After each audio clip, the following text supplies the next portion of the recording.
Sir, Palakkad നിയമസഭാ മണ്ഡലം പൊരിഞ്ഞ പോരാട്ടമാണ്.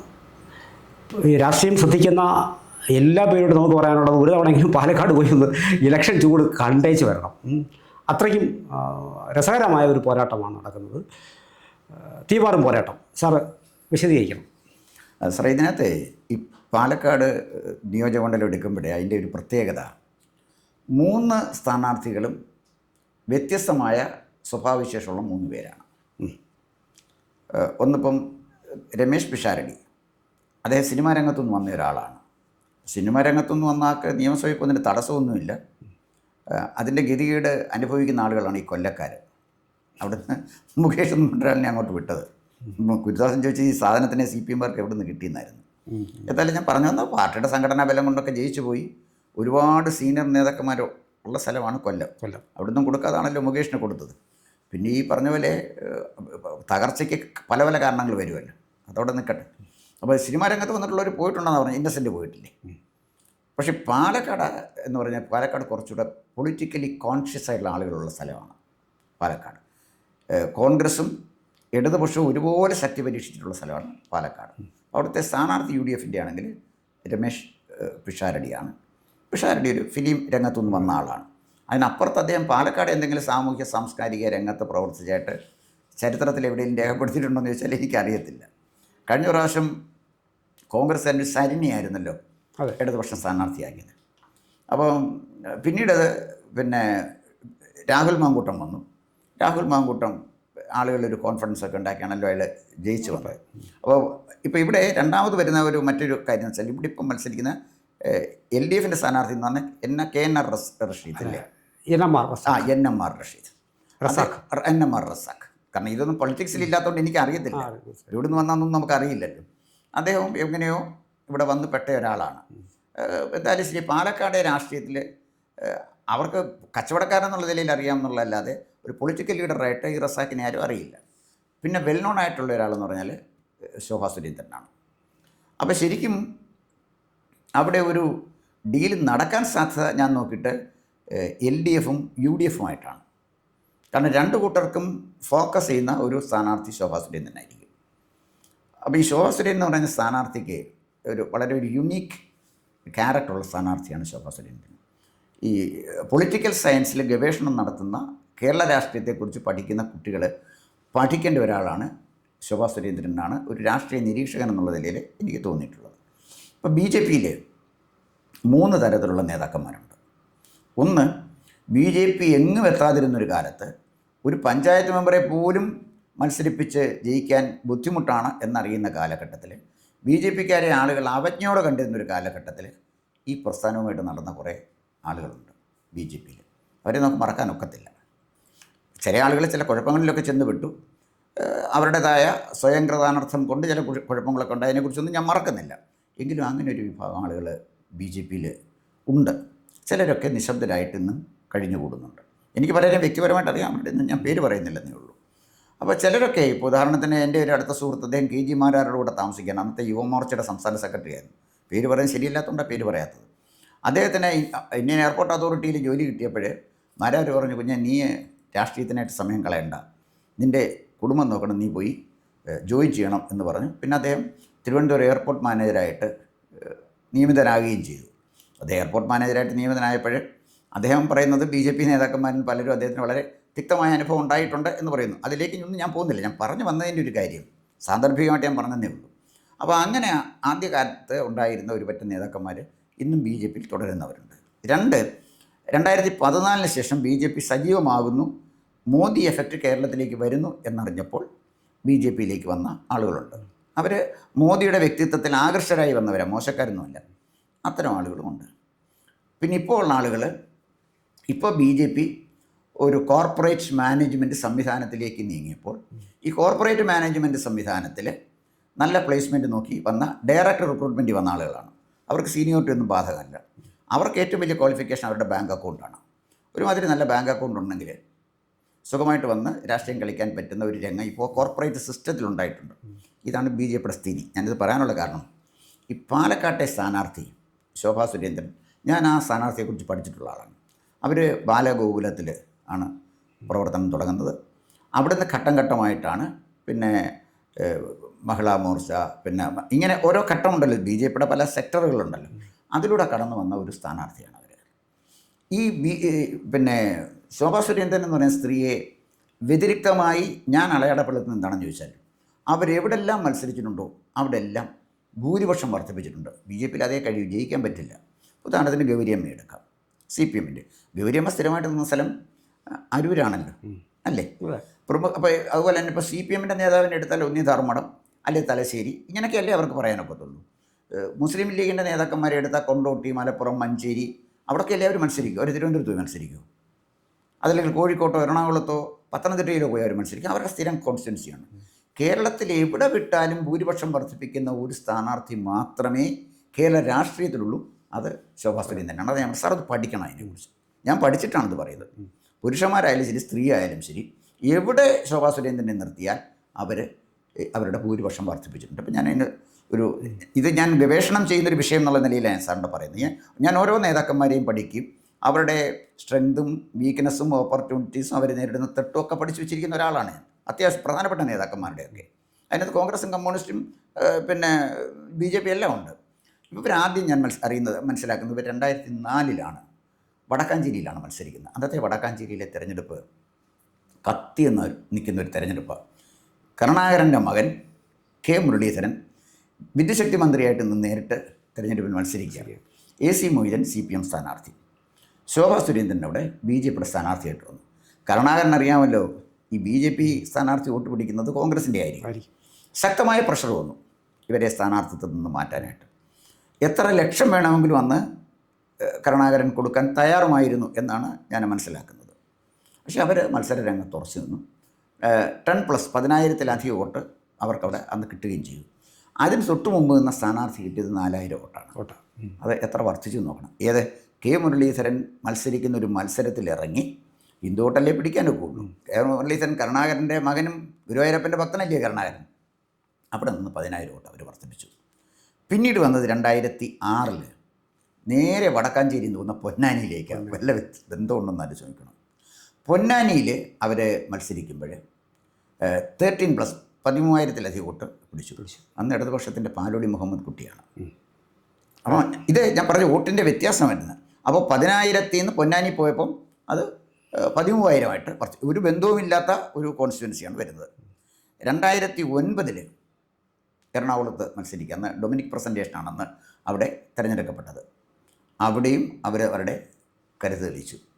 അപ്പോൾ ആ പോക്ക് സാർ നോക്കണം, അതിൻ്റെ ഗ്രാഫാണ് ഞാൻ ഈ പറയുന്നത്. എന്തെങ്കിലും ബന്ധമുള്ളൊരു മണ്ഡലമാണോ എന്നുള്ളതാണ്. പിന്നീട് വന്നത് 2000 നിയമസഭാ മണ്ഡലം മാത്രമേ ഞാൻ പറയുന്നത്. 2011 പുതുക്കാട്ട് മത്സരിച്ചു. അത് അവരുടെ ജീവിതത്തിലെ ഒരു ടേണിംഗ് പോയിൻ്റ് ആയിരുന്നു. പുതുക്കാട് അവർ മത്സരിച്ചപ്പോൾ 2ാം സ്ഥാനത്ത് വന്നു എന്ന് പറഞ്ഞാൽ LDF അല്ലെങ്കിൽ വേറൊരു പാർട്ടിയാണെന്ന് മത്സരിച്ച മുന്നണി ഒരു സ്ഥാനാർത്ഥി ഒരു പാർട്ടി പുറകെ പോയല്ലോ. 2ാം സ്ഥാനത്തേക്ക് BJPയെ കൊണ്ടുവരാൻ 2011 ശോഭാ സുരേന്ദ്രന് പുതുക്കാട്ട് കഴിഞ്ഞെന്ന് പറഞ്ഞാൽ നിസ്സാര കാര്യമാണ്, ആലോചിക്കണ്ടേ. പിന്നെ വന്ന പ്രധാനപ്പെട്ട ഒരു തിരഞ്ഞെടുപ്പ് എന്ന് പറഞ്ഞാൽ 2021 കഴക്കൂട്ടത്താണ്. കഴക്കൂട്ടത്ത് അവർക്ക് പരാജയം ഈ കപ്പിനും ചുണ്ടിനുമിടയിൽ ആണ് സംഭവിച്ചത്. ശരിക്കും BJP പിന്നെ നന്നായിട്ടൊന്ന് വർക്ക് ചെയ്തിരുന്നുവെങ്കിൽ 2021 ശോഭാ സുരേന്ദ്രൻ കഴക്കൂട്ടത്ത് ജയിക്കുമായിരുന്നു. ഞാൻ ആ തെരഞ്ഞെടുപ്പിനെ നന്നായിട്ട് നിരീക്ഷിച്ചിട്ട് ഞാൻ സാറിൻ്റെ പറയുകയാണ്. ഇപ്പോൾ തന്നെ 2024 പാർലമെൻറ്റ് തെരഞ്ഞെടുപ്പിൽ BJP നന്നായിട്ട് വർക്ക് ചെയ്തിരുന്നെങ്കിൽ രാജീവ് ചന്ദ്രശേഖരൻ MP ആയിട്ട് പിന്നെ വന്നേനെയായിരുന്നു. വോട്ട് ചെയ്യിച്ചില്ല, ബന്ധപ്പെട്ടവർ വോട്ട് ചെയ്യിച്ചില്ല. അതാണ്. അപ്പം ഞാൻ അതിൻ്റെ വിശദാംശങ്ങളിലേക്ക് പോകുന്നില്ല, കാരണം അതിൻ്റെ ഒന്നും നമ്മുടെ ലക്ഷ്യം അതല്ല. ഇത് തന്നെയാണ് 2024 എറണാകുളം പാർലമെൻറ്റിൽ സംഭവിച്ചതാണ്. 2024 തിരുവനന്തപുരത്ത് സംഭവിച്ച 2021 കഴക്കൂട്ടത്ത് സംഭവിച്ചു. പക്ഷേ അവർ 2ാം സ്ഥാനത്ത് വന്നു. പിന്നെ പാർലമെൻറ്റിലേക്ക് അവരുടെ തിരഞ്ഞെടുപ്പ് നമ്മൾ നോക്കിയാൽ 2014 പാർലമെൻറ്റ് തിരഞ്ഞെടുപ്പിൽ അവർ ഈ പാലക്കാട് തന്നെയാണ് മത്സരിച്ചത്. പാലക്കാട് അവർ മത്സരിച്ചപ്പോൾ അവർക്ക് 1,34,000-ലധികം വോട്ട് കിട്ടി. പാർലമെൻറ്റിലെ മത്സരങ്ങൾ 1,34,000-ലധികം വോട്ട് പാലക്കാട്. തൊട്ടു മുമ്പ് നടന്ന തെരഞ്ഞെടുപ്പിൽ CK പത്മനാഭൻ അവിടെ മത്സരിച്ചപ്പോൾ അദ്ദേഹത്തിന് കിട്ടിയത് 63,000 വോട്ടാണ്. CK പത്മനാഭൻ കേരള രാഷ്ട്രീയത്തിൽ നിറഞ്ഞു നിൽക്കുന്ന ഒരാളാണ്, ഒരു ഗ്ലാമർ ഫിഗറാണ്.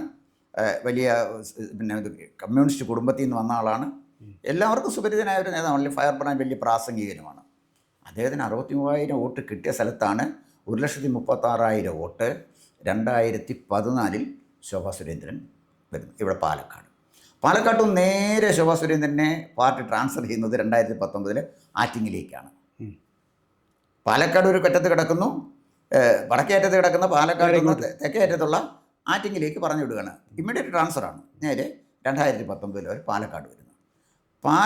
അവർ ആറ്റിങ്ങിൽ 2019 ആറ്റിങ്ങിൽ അവർ മത്സരിക്കുമ്പോൾ അവർ അവിടുത്തെ പിന്നെ 2.5 ലക്ഷം വോട്ട്, 2,50,000 കുറച്ച് വോട്ടുകൾ, 2,49,000 പറയാമെന്ന് പറഞ്ഞാലും ആസുബ്ദാസ് 2,50,000 അത്രയും വോട്ട് ആറ്റിങ്ങൽ പിടിക്കുകയാണ്.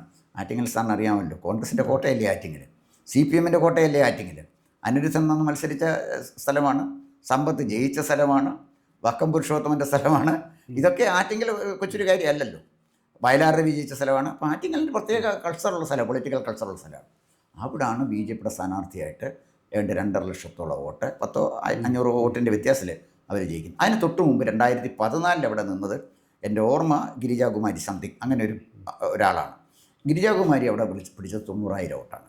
സാറേ 90,000 വോട്ട് 2014 BJP സ്ഥാനാർത്ഥി പിടിച്ചപ്പോൾ നേരെ 2019 വന്നപ്പോൾ 2.5 ലക്ഷം വോട്ട് പാലക്കാട്ടു നിന്ന് വന്ന ഒരു സ്ഥാനാർത്ഥി പിടിച്ചു എന്ന് പറയുമ്പോൾ ചെറിയ കാര്യമാണ്. അത് അവരുടെ പേഴ്സണാലിറ്റി ഇല്ലേ, നമ്മളത് സമ്മതിച്ചു കൊടുക്കണ്ടേ. അപ്പോൾ ആറ്റിങ്ങലൊക്കെ വോട്ട് പിടിച്ചു, ഓക്കെ ഗുഡ്, വെരി ഗുഡ്. നേരെ പിന്നെ ട്രാൻസ്ഫർ ചെയ്യുന്നത് 2024 ട്രാൻസ്ഫർ ചെയ്യുന്നത് ആലപ്പുഴയ്ക്കാണ്. ആലപ്പുഴ AM ആരിഫും KC വേണുഗോപാലും ശോഭാ സുരേന്ദ്രനും തമ്മിലായിരുന്നു മത്സരം. ആലപ്പുഴ 3 ലക്ഷം വോട്ട് പിടിച്ചു. സാർ ആലോചിച്ച് നോക്കണം. പുന്നപ്ര വയലാർ സമരം നടന്ന സ്ഥലം, വിപ്ലവത്തിൻ്റെ ഈറ്റില്ല, വലിയ ചുടുകാട് നിൽക്കുന്ന നിയോജക മണ്ഡലം, അച്യുതാനന്ദൻ്റെ നാട്, ഗൗരിയമ്മയുടെ നാട്, P. കൃഷ്ണപിള്ള അന്ത്യവിശ്രമം കൊള്ളുന്ന നാട്, G. സുധാകരനെ പോലെ ശക്തന്മാരായ നേതാക്കൾക്ക് ജന്മം കൊടുത്ത നാട്. ഇതൊക്കെയാണല്ലോ നമ്മുടെ ആലപ്പുഴ എന്ന് പറയുന്നത്. അവിടെ 3 ലക്ഷം വോട്ട് പിടിക്കുക എന്നുള്ള നിസ്സാര കാര്യമാണ്.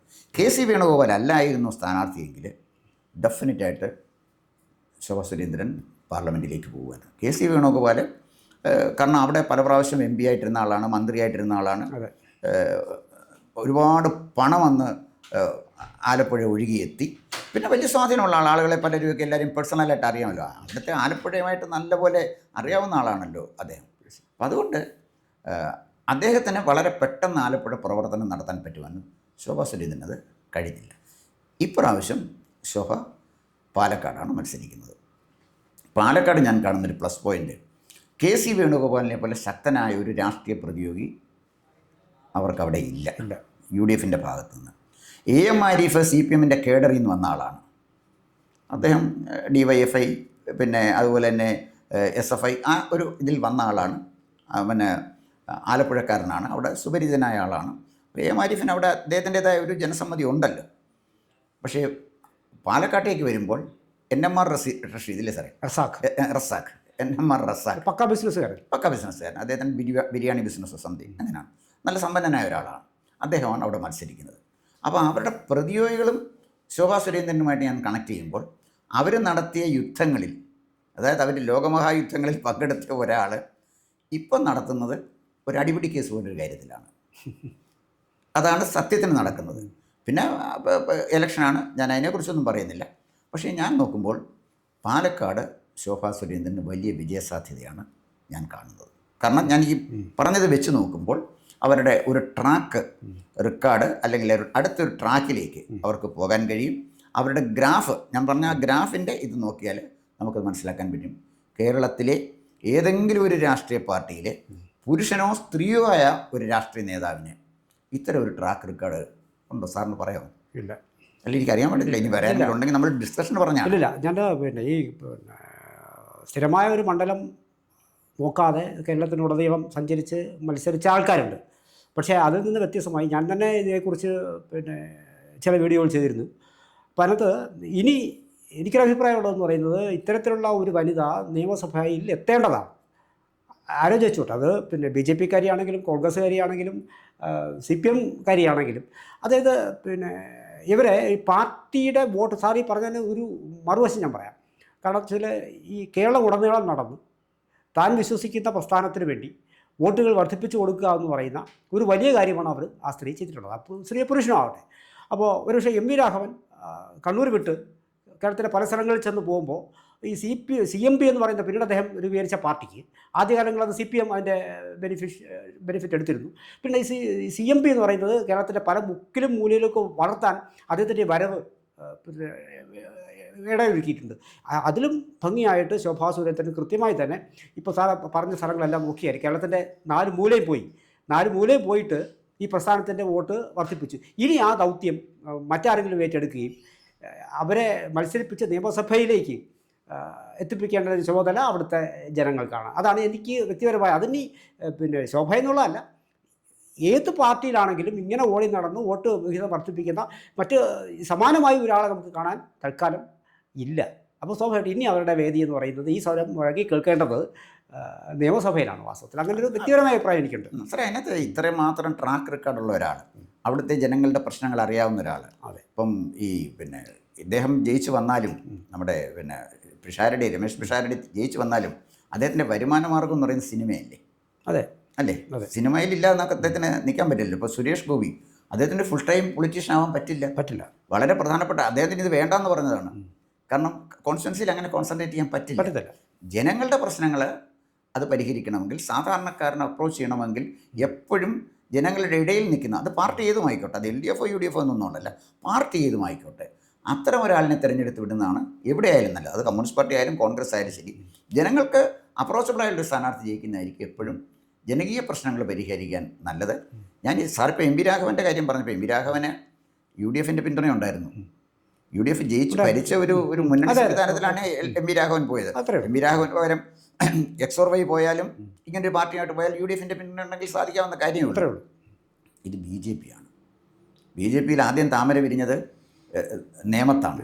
അപ്പം അത് നമ്മൾ മനസ്സിലാക്കേണ്ട ഒരു കാര്യം, ഈ ഒരു ആളിനെ എങ്ങനെ ഈ ശോഭാ സുരേന്ദ്രൻ എന്ന് പറയുന്ന വനിതാ സ്ഥാനാർത്ഥിക്ക് വോട്ട് വിഹിതം വർദ്ധിപ്പിക്കാൻ കഴിയുന്നു എന്ന് പറഞ്ഞാൽ അതിൻ്റെ ഏറ്റവും പ്രധാനപ്പെട്ട കാര്യം ജനങ്ങളുടെ പ്രശ്നങ്ങൾ അവർ പഠിച്ചതുകൊണ്ടാണ്, ജനങ്ങളുടെ അംഗീകാരം നേടിയുകൊണ്ടാണ്. അല്ലേ? ഉറപ്പായി. BJPയുടെ മാത്രമല്ലല്ലോ, ജനങ്ങളുടെ അംഗീകാരം. എന്നാൽ പിന്നെ അവരങ്ങോട്ട് മാറിയിട്ട് വേറൊരാൾ വന്നാൽ എന്താ പറ്റാത്തത്? അതുകൊണ്ട് ഇത് തീർച്ചയായിട്ടും ഞാൻ ഏറ്റവും അധികം നിരീക്ഷിച്ചുകൊണ്ടിരിക്കുന്ന തെരഞ്ഞെടുപ്പുകളിലൊന്നാണ്. പല മണ്ഡലങ്ങളുണ്ട്, അതിലൊന്നാണ് പാലക്കാട്. എനിക്കൊന്ന് ഇപ്രാവശ്യം പാലക്കാട് ശോഭയ്ക്ക് അനുകൂലമായി വരും എന്ന് തന്നെയാണ് ഞാൻ വിചാരിക്കുന്നത്. ഇനി നമുക്ക് കണക്കുകളിൽ കൂടി പോകേണ്ട ആവശ്യമില്ല. സാറ് മിക്കവാറും എല്ലാ കണക്കുകളും സാറ് പറഞ്ഞു കഴിഞ്ഞു. പാലക്കാടത്തെ സവിശേഷമായ സാഹചര്യം അവിടുത്തെ ജനങ്ങൾക്കറിയാം, കേരളത്തിലെ ജനങ്ങൾക്കറിയാം.